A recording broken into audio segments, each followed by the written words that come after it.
உறவுகள் அனைவருக்கும் அன்பான வணக்கங்கள். நிலாவை வீட்டில் காணோம் அப்படின்னோடனே இங்கேயே தேடிட்டு வந்துடுறாங்க மனோகரும் தேனும். இங்கே வந்ததுக்கு அப்புறமுமே இது நீ இருக்கிற வேண்டிய இடமே கிடையாது, அதான் டைவர்ஸ் வாங்கிட்டில, இங்கே இப்படி எந்த உரிமையில் நீ இருப்போ, உன் வீடு அங்கே தானே இருக்க, நீ வா அப்படின்னு சொல்லி கூப்பிடும்போது, இப்போ என்ன சோழனை வந்துட்டு நான் டிவோர்ஸ் பண்ணதானே உங்களுக்கு பிரச்சனை, இப்போ பேசாமல் நீங்களே கல்யாணம் பண்ணி வச்சிருங்க அப்படின்னு நிலா சொன்னதுக்கப்புறமா அவங்க ஷாக் ஆகிறதா இருக்கட்டும், அதே மாதிரி சோழன் ரொம்ப சந்தோஷப்படுறதா இருக்கட்டும், இது எல்லாமே வழக்கம் போல் சோழனோட ஒரு கனவாக மட்டும் போயிடக்கூடாது அப்படின்னு நினைக்கிறீங்கன்னா மறக்காமல் இந்த வீடியோக்கு ஒரு லைக்கை மட்டும் கொடுத்துருங்க. ஸோ நிலாவுக்கு கொஞ்சம் கொஞ்சமாக சோழன் மேலே லவ் வந்துருச்சு அப்படிங்கிறது நம்ம பார்க்கும்போதே எல்லாருக்குமே தெரியுது. ஸோ அதை இன்னும் சோழன் கிட்ட வெளியே காட்டிக்காமல் ஒரு மாதிரியே தான் அவங்க கொண்டு போயிட்டுருக்காங்க. ஆனால் இந்த இடத்துல வந்து மனோகர் செய்கிற அந்த வேலை அப்படிங்கிறது நிலாவுக்கு தெரிய வந்ததுனால தான் என்னை வந்து கூட்டிகிட்டு போங்க அப்படின்னு சொல்லும்போது இப்போ சோழனுமே வெளியில் வந்து காரை நிப்பாட்டிட்டு ஃபோன் பண்ணுறாரு. நிலாவும் அவங்க வீட்டில் இருக்கவங்களுக்கு தெரியாமல் பேக்கெல்லாம் எடுத்துகிட்டு வராங்க. ஸோ அப்போ ஏறி குதிக்கும் போதுமே வழக்கம் போல் சோழன் ஹெல்ப் பண்ணுறாரு. அப்படியே தூக்கி இறக்குனதுக்கப்புறமா காரில் ஏறி வீட்டுக்குமே வந்துடுறாங்க. வீட்டுக்கு இந்த நடுராத்திரி நேரத்தில் என்னடா நிலாவை கூட்டிகிட்டு வந்திருக்கேங்கிற மாதிரி வீட்டில் இருக்க எல்லாருமே ஒரு மாதிரி பார்த்துட்டு நிற்கிறாங்க. அப்போது சோழனை பிடிச்சி சேரன் திட்ட ஆரம்பிச்சிடுறாரு. டேய் என்னடா சோழா, இந்நேரத்தில் போய் நீ நிலாவை கூட்டிகிட்டு வந்திருக்க, என்னப்பா நிலா ஏதாவது பிரச்சனையாப்பா அப்படிங்கிறாங்க. ஆமாண்ணே பிரச்சனை தான் அப்படின்னோடனே நடேசனுக்குமே ஒரு மாதிரி ஆயிடுது. என்னம்மா பிரச்சனை அப்படின்றாங்க. ஆமாம் அங்கிள், எங்கள் அப்பா என்னை திருவண்ணாமலைக்கு கூட்டிகிட்டு போகிறேன்னு சொல்லிட்டாரு, அதனால தான் நான் சோழனுக்கு ஃபோன் பண்ணி வந்து என்னை கூட்டிகிட்டு போக சொன்னேன் அப்படிங்கிறாங்க. என்னம்மா அவங்கக்கிட்ட ஒரு வார்த்தை சொல்லிட்டு வரது இல்லையா, இப்படி நீ பாட்டுக்கு வந்துட்டீனா நீ எப்போ வேணால் வரலாம் போகலாம், இது உன் வீடு, அதுக்காக சொல்லாமல் வந்தீனா பெற்றவங்க அங்கே தவிப்பாங்கல்லம்மா அப்படிங்கிறாங்க. அங்கிள் நீங்கள் என்ன வேணால் சொல்லுங்கள், அவங்க என்னை இங்கேருந்து கூட்டிகிட்டு போகிற எண்ணத்தில் மட்டும்தான் இருக்காங்க, அவங்களுக்கு பொறுத்த வரைக்கும் நான் இந்த வீட்டு சைடே வரக்கூடாது, உங்கள் யார்கிட்டையும் பேசக்கூடாதுங்கிறது தான் மெயின் இன்டென்ஷனாகவே இருக்குது. இதுக்கு மேலே என்னால் அங்கே இருக்க முடியாது அங்கிள், கொஞ்சமாவது எங்கள் அப்பா மாறி இருப்பாருன்னு நினச்சேன், ஆனால் அவர் கொஞ்சம் கூட மாறலை அப்படிங்கிறாங்க. சேரனுக்கு அப்படியே ஒரு மாதிரி இருக்கா. சரி விடுப்பா பரவாயில்ல, நான் வேணா போய் பேசிட்டாப்பா அவங்கக்கிட்ட அப்படிங்கிறாங்க.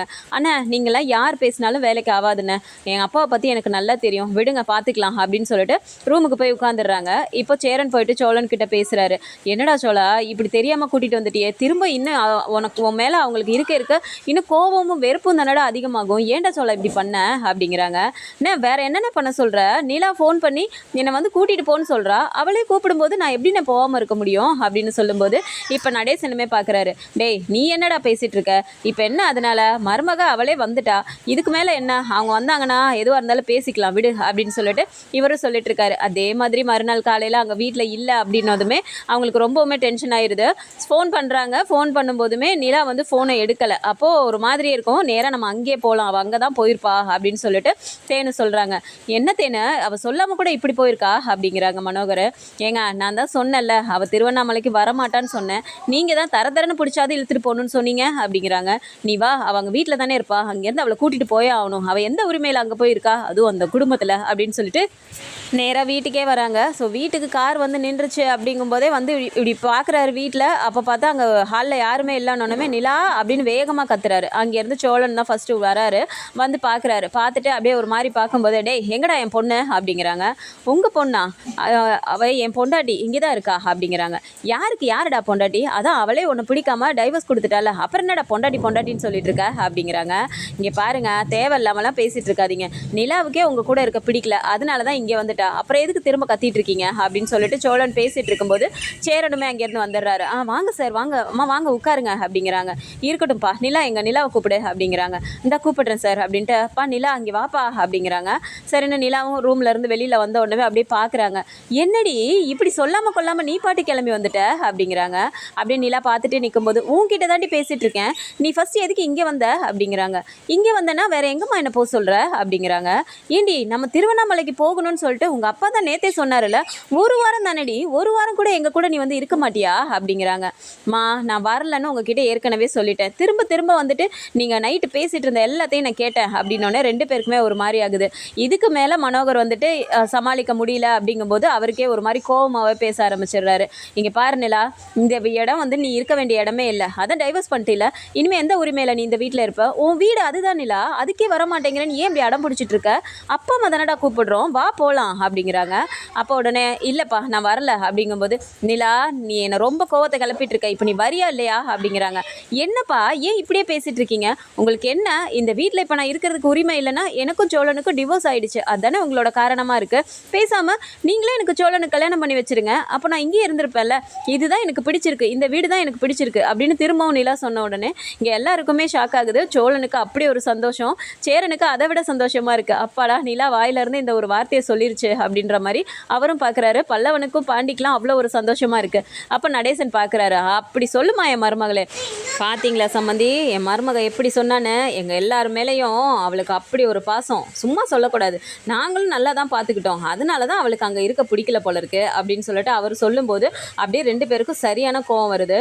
நிலா, நான் திரும்பவும் சொல்கிறேன், உனக்கு சூப்பராக ஒரு கம்பெனி, இப்போ இருக்குது என்னடா கம்பெனி, அப்பா உனக்கு பெரிய அளவில் கம்பெனி வச்சு தரேன்டா, கூடவே உனக்கு எல்லா ப்ராஜெக்ட்டும் அப்பா ரெடி பண்ணி தரேன், அப்புறம் என்ன உனக்கு, நீ வா அம்மா அங்கே போகலாம் அப்படிங்கிறாங்க.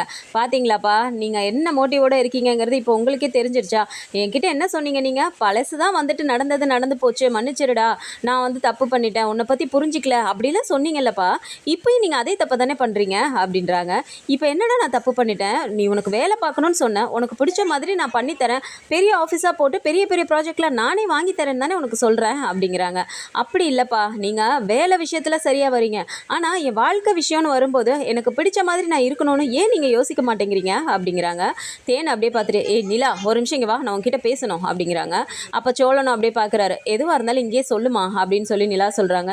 ஏய் நான் உன்னை பெத்தபடி உங்ககிட்ட பேசுகிறதுக்கு தானே கூப்பிட்றேன், அதுக்கு கூட வரமாட்டியா அப்படின்றாங்க.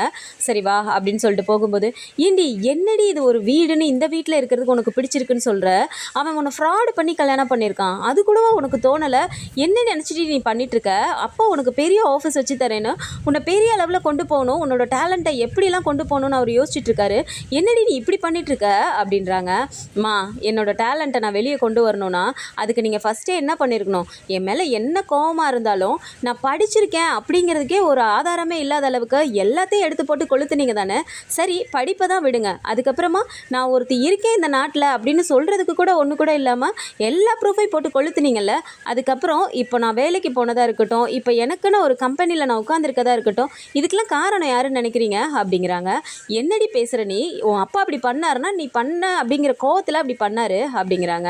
சரிம்மா என்ன கோவமாக வேணால் இருக்கட்டும், நான் அதுக்காக எவ்வளோ ஃபீல் பண்ணியிருப்பேன் அது உங்களுக்கு தெரியாதுல்ல, அப்படி நான் ஃபீல் பண்ணி நின்னப்போ நான் எந்த இடத்துலையும் கஷ்டப்படக்கூடாதுன்னு சொல்லிட்டு யார்கிட்டேயும் கெஞ்சி கூத்தாடி எனக்கு திரும்ப அந்த சர்டிஃபிகேட்டை சோழன் தாம்மா வாங்கி கொடுத்தாரு.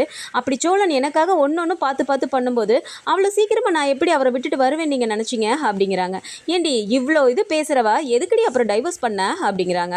அது ஏதோ ஒரு கோவத்தில் நான் அப்படி பண்ணிட்டேன், அதுக்காக என் மனசில் பாசம் இல்லை, அவரை விட்டு வந்துடுவேன் அப்படின்னு சொல்லிட்டு நீங்களாவே ஒன்று பண்ணிட்டீங்களா அப்படிங்கிறாங்க. என்னடி நிலா இப்படியே பேசிகிட்டு இருக்க நீ அப்படின்றாங்க. இங்கே பாருமா, இவ்வளோ தான் என்னோட முடிவு, நீயும் சேர்ந்து அப்பா கூட சேர்ந்துட்டு என்னை கூட்டிகிட்டு போகணுங்கிற எண்ணத்தில் தானே இருக்கீங்க. அதுவும் என்ன சொன்னீங்க, இங்கேருந்து நான் வரலைன்னா கூட என் கையை பிடிச்சி தரன்னு இழுத்துட்டு போயிட்டு சென்னை சைடே அனுப்பக்கூடாதுன்னு தானே சொன்னீங்க. இங்கே பாருமா, இப்போ சொல்கிற ஞாபகம் வச்சுக்கோ, நான் இங்கே இருக்கதான் எனக்கு பிடிச்சிருக்கு, தயவு செஞ்சு எனக்கு பிடிச்ச மாதிரியான வாழ்க்கையை வாழ விடுங்க. நீங்கள் தான் என்னை படிக்க வச்சிங்க, எல்லாம் பண்ணீங்க, வாஸ்தவம் தான், நான் இல்லைன்னு சொல்லலை. அதுக்காக என்னோட எதுவுமே இல்லாத அளவுக்கு போட்டு கொளுத்துனீங்கல்ல, அப்போவே என்னோடது எல்லாம் முடிஞ்சு போச்சு. திரும்ப இப்போ நான் இந்த இடத்துல இப்படி உட்காந்துருக்கேன் அப்படின்னா அதுக்கு காரணம் சோழனோட குடும்பம் தான். என்னை எந்த இடத்துலையும் விட்டு கொடுக்காம எப்படி பார்த்துக்குவாங்க தெரியுமா. ஆனால் நீங்கள் என்ன பண்ணீங்க, எனக்கு நல்லது செய்கிறதா நினச்சிட்டு இப்போ கூட உங்களோட ஆசைக்கு நான் எப்படி நடந்துக்கணுமோ அந்த மாதிரி தான் என்னை மாற்ற நீங்கள் ட்ரை பண்ணுறீங்க அப்படிங்கிறாங்க. இல்லடி நிலா, என்னவா இருந்தாலும் பெற்றவங்கடி, நாங்கள் உனக்கு நல்லது நினச்சி மட்டும்தான் நாங்கள் பண்ணுவோம் அப்படிங்கிறாங்க. சரிம்மா நீ நல்லது நினைக்கிறேனே வச்சுக்கலாம். இப்போது ஒரு பொண்ணு கல்யாணம் ஆகி போனால் அந்த பொண்ணுக்கு என்னென்னலாம் தேவை, அந்த வீட்டில் இருக்கவங்க பாசமாக பார்த்துக்கணும், எல்லா விதத்துலேயும் சப்போர்ட்டிவாக இருக்கணும், இதுதானே நான் எதிர்பார்ப்பீங்க.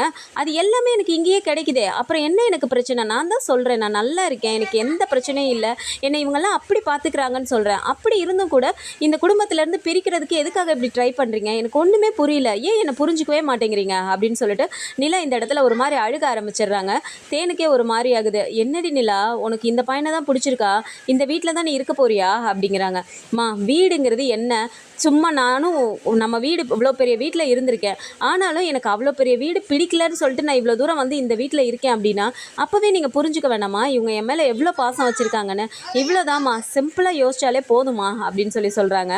ஸோ இதுக்கு மேலே நிலா சோழனோட கல்யாணமும் சேர்ந்து இவங்களோட 3 பேரோட சேர்ந்து நடக்க போகுதா, இல்லை அதுக்கு முன்னாடியே இவங்களோட கல்யாணத்தை மனோகர் நடத்தி வைப்பாரா, இல்லை இது எனக்கு பிடிக்காதுன்னு சொல்லிட்டு பழையபடி அவர் திரும்பி கிளம்பி போக போகிறாரா, என்ன நடந்தாலும் இப்போ சோழன் கூட நிலா இருக்கணும் அப்படிங்கிற முடிவை வந்து ஓப்பனாகவே சொல்லிட்டாங்க.